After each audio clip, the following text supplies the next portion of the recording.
Welcome, everyone.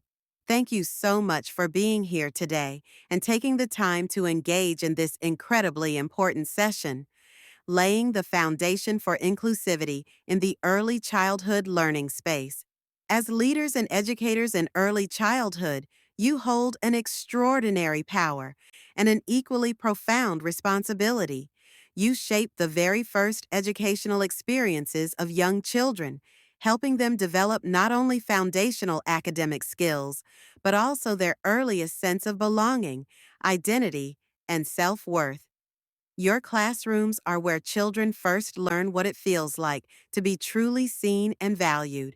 And in today's world, where our communities and classrooms are beautifully diverse, it is more critical than ever to ensure these are spaces where all differences are acknowledged, respected, and genuinely celebrated.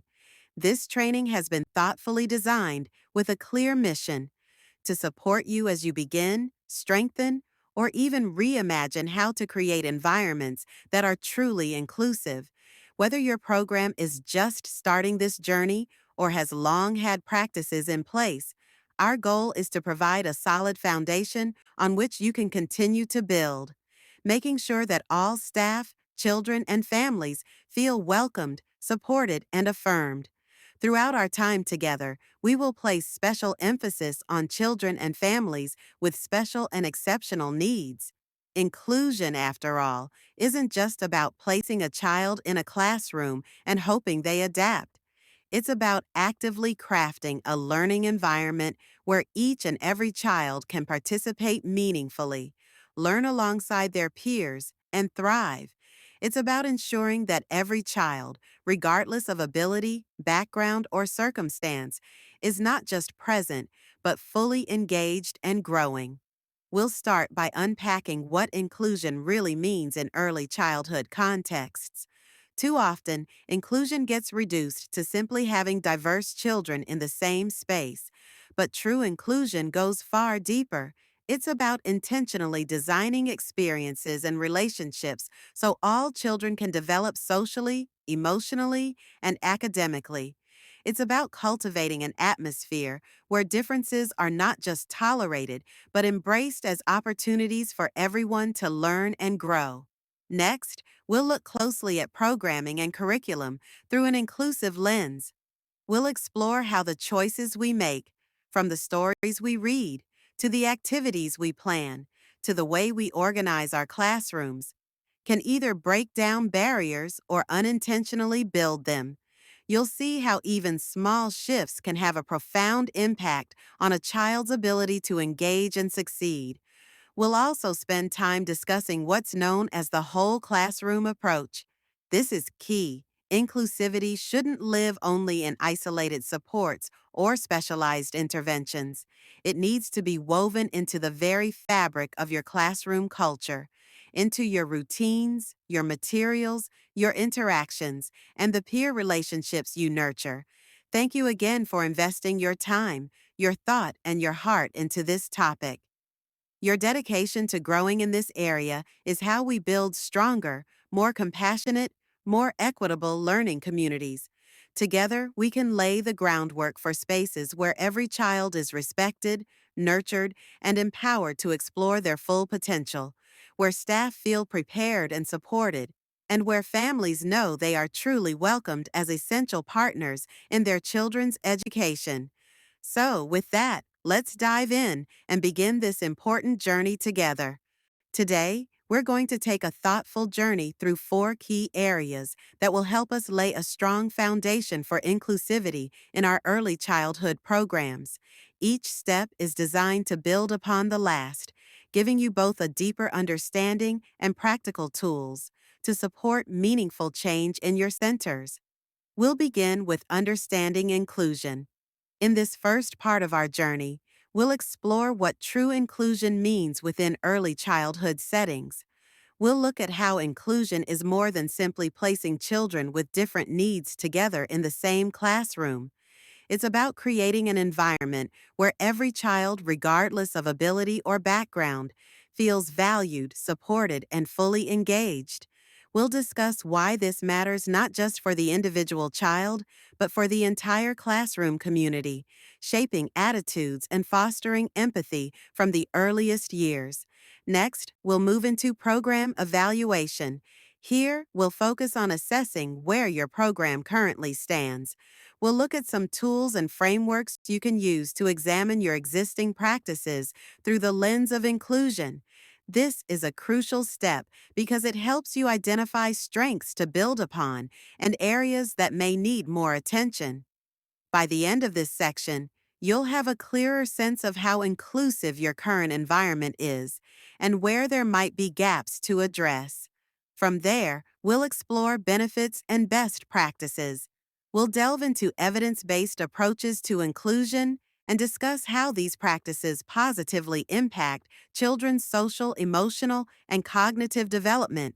You'll hear about real-world examples and learn how inclusive strategies not only support children with special and exceptional needs, but also enrich learning experiences for all children.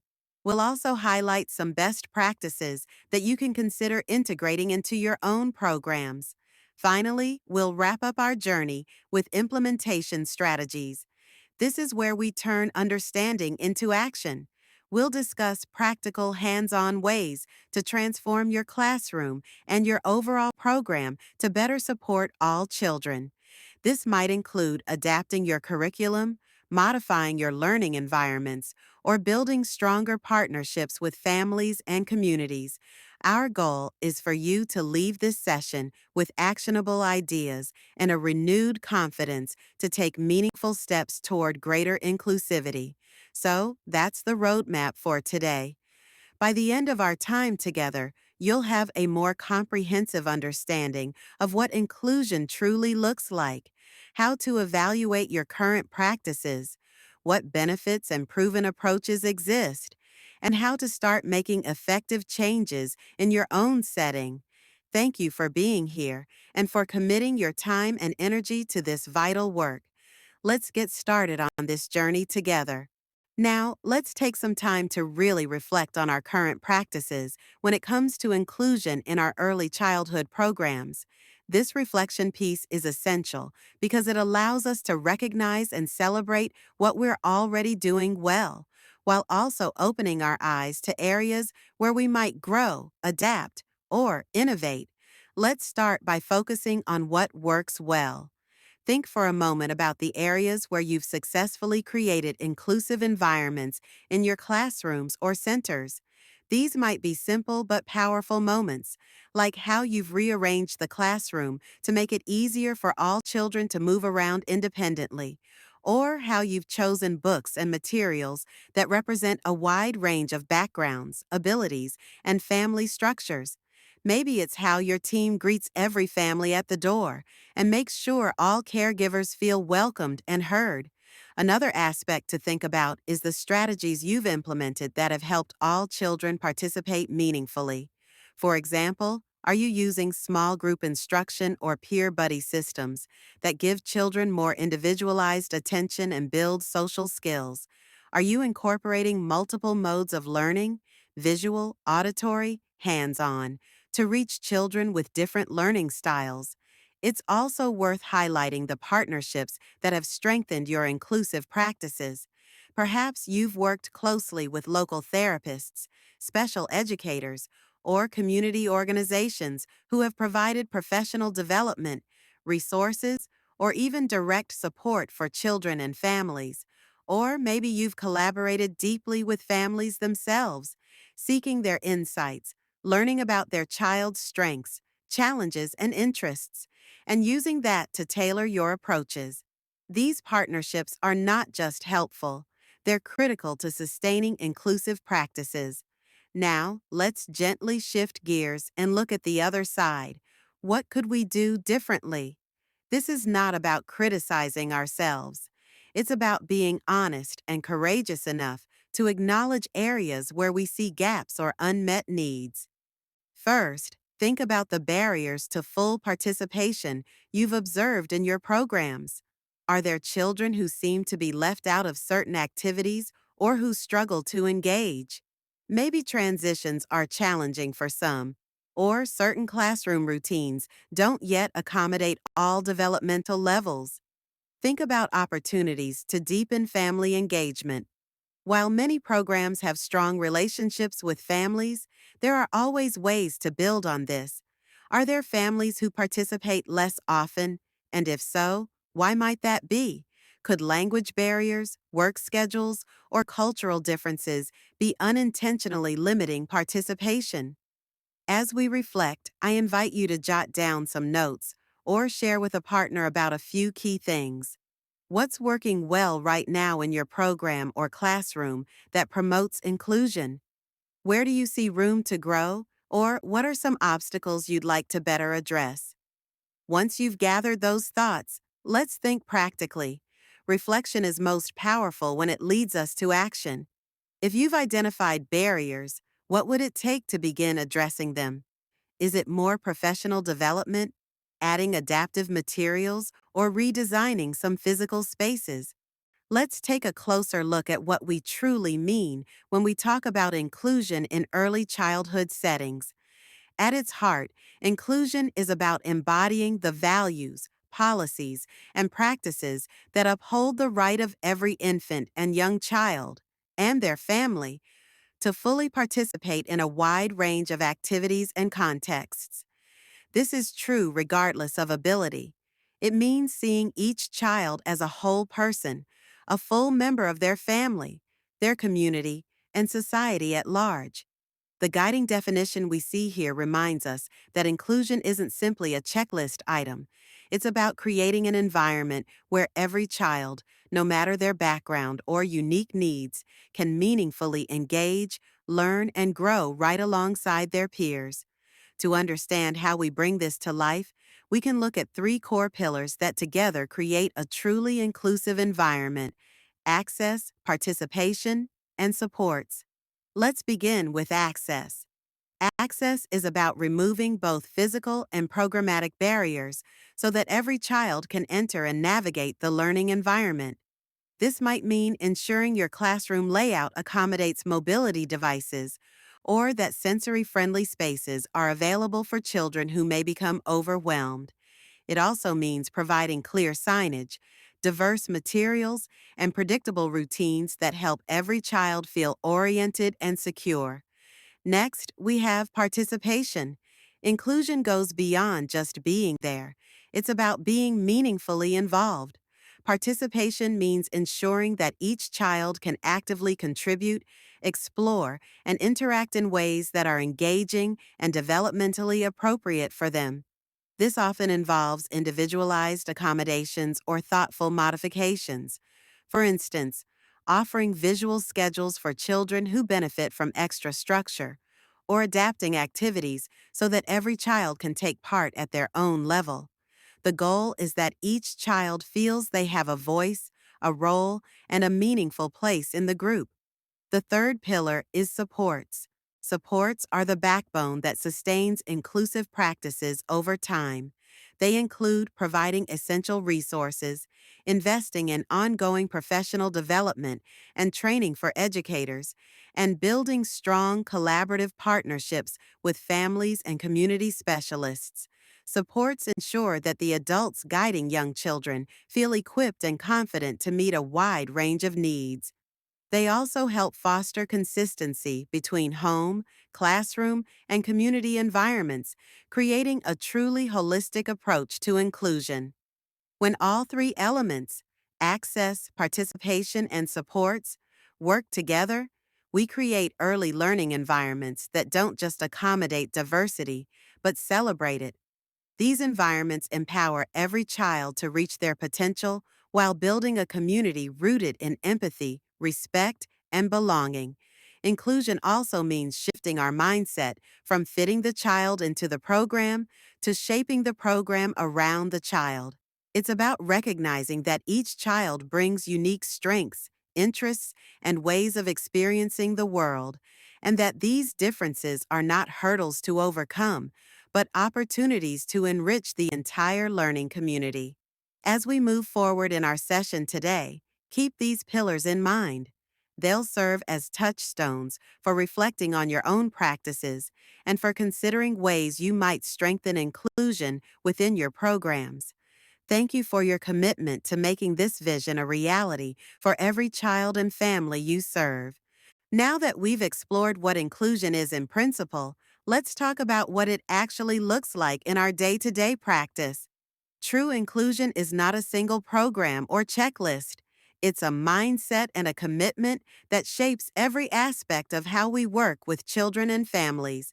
This means considering the individual needs of each child and building an environment that actively supports their success. On this slide, we see four key ways that we can bring inclusion to life in our classrooms and programs. The first is through individualized approaches. This is about tailoring experiences to each child's unique strengths, needs, and interests. Every child learns differently and brings their own set of skills, preferences, and challenges. By getting to know each child deeply, what excites them, what calms them, what helps them connect, we can adjust how we present activities or structure routines so they feel meaningful and accessible. This might mean providing choices in how a child completes a task or using visual supports to help them understand expectations. Ultimately, it's about recognizing that one size does not fit all. Next, we focus on creating adaptive environments. Our learning spaces, materials, and activities should be thoughtfully designed to ensure accessibility for all. This might involve arranging furniture to accommodate mobility aids, offering a range of sensory experiences, or adjusting noise levels and lighting. It also means making sure that every child sees themselves reflected in the classroom through diverse books, images, and cultural materials. By being proactive in how we set up our environments, we reduce barriers before they even arise. The third practice is fostering strong family partnerships. Families are a child's first teachers and know them best. Inclusion in practice means meeting families where they are and truly recognizing them as essential collaborators. It involves open, respectful communication, inviting their insights about their child's needs and strengths, and working together to set shared goals. When families feel valued and involved, they're more likely to trust and engage with your program, which in turn deepens the support you can offer their child. Finally, inclusion is supported by thoughtful resource utilization. None of us does this work alone. Leveraging partnerships with local agencies, specialists, and community organizations helps ensure that children and families have access to comprehensive support.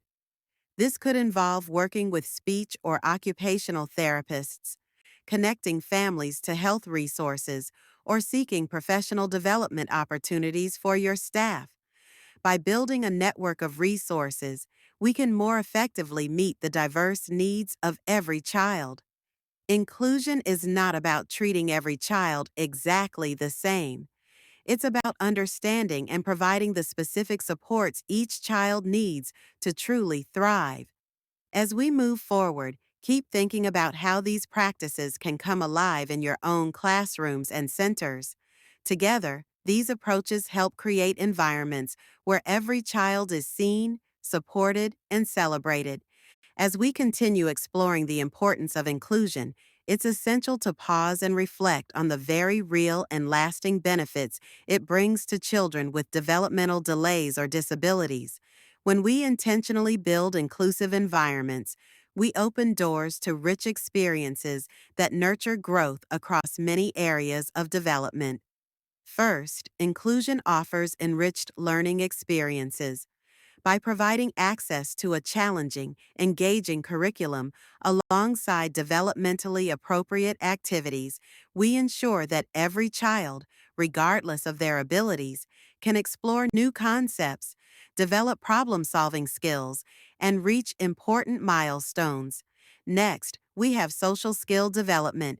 Inclusive environments give children opportunities to form authentic friendships and connections with a wide variety of peers and adults. These day to day interactions, whether it's working together on a building project, sharing a story during circle time, or simply enjoying play. Help children practice important social skills like turn taking, empathy, and communication. A key benefit also comes through a language rich environment. When children with developmental delays are immersed in settings full of conversation, storytelling, singing, and expressive play, their communication skills naturally grow. They're surrounded by peers who model language and by educators who intentionally support vocabulary, expression, and early literacy. We also see powerful impacts on independence and self efficacy. In inclusive classrooms, children have countless opportunities to practice self-help skills, from washing hands and managing personal belongings to making choices and solving small problems on their own. Each time a child succeeds at something independently, it fosters a sense of competence and confidence. Over time, they learn to trust their abilities and take pride in their achievements. By investing in inclusive practices, we help ensure that children with developmental delays or disabilities aren't just present, they're active participants in their learning, building the skills, relationships, and self belief that will serve them well for years to come. When we talk about inclusion, it's important to remember that it doesn't only benefit children with developmental delays or disabilities. Typically, developing children also gain profound advantages from learning and growing in inclusive environments. Let's start with empathy development. Being part of an inclusive classroom allows children to see and appreciate individual differences from a very young age. They learn to recognize the unique strengths and abilities that each of their peers brings to the group. These experiences nurture empathy and compassion, teaching children to value diversity and to support one another in meaningful ways. Over time, this helps shape children into caring individuals who are sensitive to the needs and feelings of others. Next, inclusion builds essential communication skills.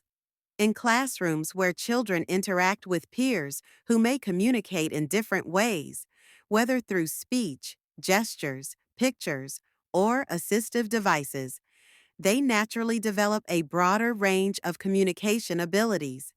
They learn to listen carefully, adapt how they express themselves, and become more patient and creative in how they connect with others.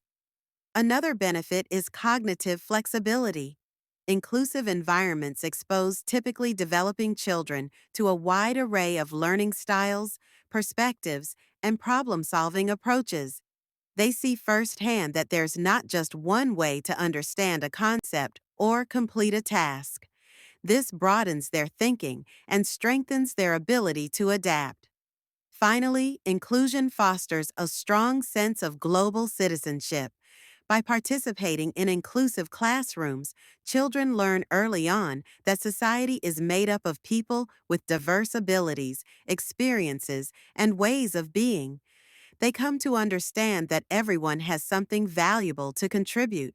This prepares them to participate in and contribute to a more inclusive world. So when we invest in inclusive practices, we're not just supporting children with identified needs. We're enriching the experiences of all children.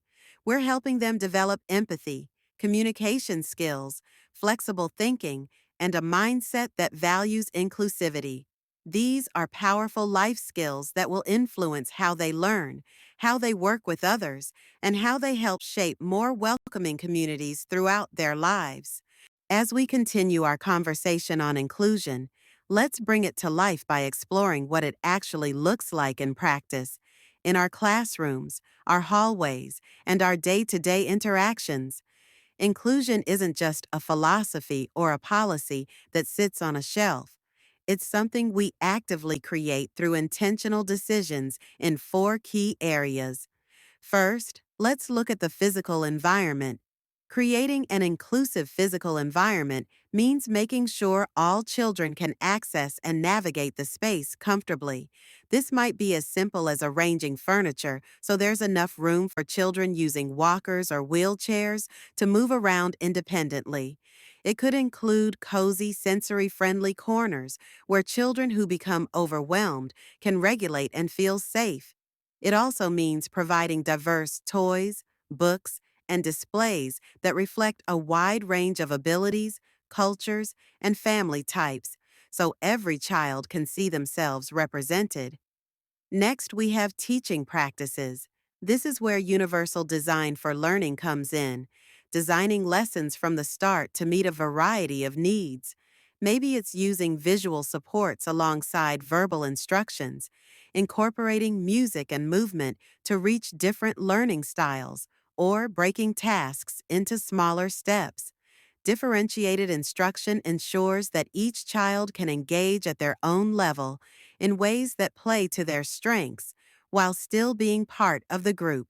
This makes learning not only more accessible, but more engaging and joyful for everyone. Then we turn to social dynamics.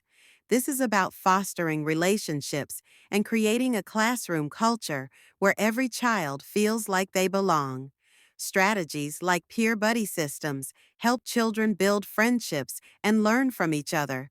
Cooperative learning activities encourage teamwork and teach children to value different perspectives. Explicitly teaching social skills, like how to invite someone to play or how to handle disagreements, helps all children navigate social situations confidently. Finally, we look at family engagement. Inclusion doesn't stop at the classroom door. It extends to how we build partnerships with families. This means using culturally responsive communication, inviting families to share their goals for their children, and giving them meaningful opportunities to be leaders and contributors in the program. By truly listening and collaborating with families, we create a richer, more supportive learning environment that respects each child's background and experiences. So when we ask, what can inclusion look like? It's these tangible, everyday choices across physical spaces, teaching approaches, peer interactions, and family partnerships, all working together to ensure that every child not only has a place in the classroom, but feels valued, supported, and excited to learn. As we come to the close of this section, I want to take a moment to truly reflect on what we've explored together. When we think about inclusion, it's often easy to focus primarily on ability, on ensuring that children with disabilities are fully supported in our programs. But real, meaningful inclusion goes so much deeper. It means widening our lens to embrace all aspects of diversity that shape children's and families' experiences. Looking at this slide, we see just how many factors can create potential disparities in access, participation, and outcomes: race and ethnicity, language, socioeconomic status, gender, family structure, and even geographic location. Each of these areas brings its own challenges, and often they intersect in complex ways. For example, a child from a low income, single parent household in a rural area might face compounded barriers that impact not just education, but their overall sense of security and belonging.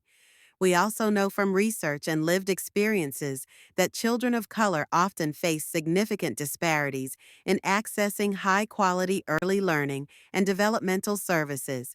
Families with fewer financial resources frequently struggle to find affordable care options that meet their needs, and language barriers can prevent families from fully engaging with programs or advocating for their children. These are not just statistics. They are realities that shape the day to day lives of many of the children and families we serve.